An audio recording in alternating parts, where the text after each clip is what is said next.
കേറ് ബസ് ഇപ്പൊ എടുക്കും. പിള്ളേർക്ക് മുമ്പോട്ട് പോയിരിക്കേ. ഇനി എല്ലാരും ഒരു പാട്ട് പാടിക്കാൻ.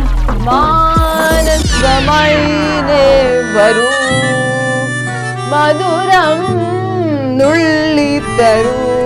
മക്കളെ അതാണ് കടൽ കണ്ട. ഇനി എല്ലാരും അങ്ങ് കയറിക്കോ. അച്ഛാ കടലിറങ്ങണ്ടേ? വേണ്ട വേണ്ട, അതൊന്നും ശരിയാവില്ല. അമ്മ എനിക്ക് ചൈനീസ് മതിയേ. ഒന്നും വേണ്ട, എല്ലാവർക്കും ഒരു പ്ലേറ്റ് ദോശ ആവുമ്പോ വയറുന്ന ഒരു കുഴപ്പവും വരില്ല. ഈ നാട്ടിലൊക്കെ എങ്ങനെ ഭക്ഷണം ഉണ്ടാക്കുന്ന ആർക്കറിയാം.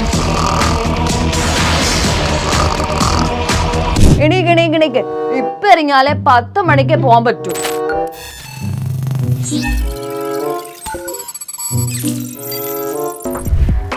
നല്ല യാത്ര നല്ലേ മക്കളെ. അടുത്ത മാസം നമുക്ക് ഗോവയ്ക്ക് പോയാലോ? എന്ത് പറയുന്നു?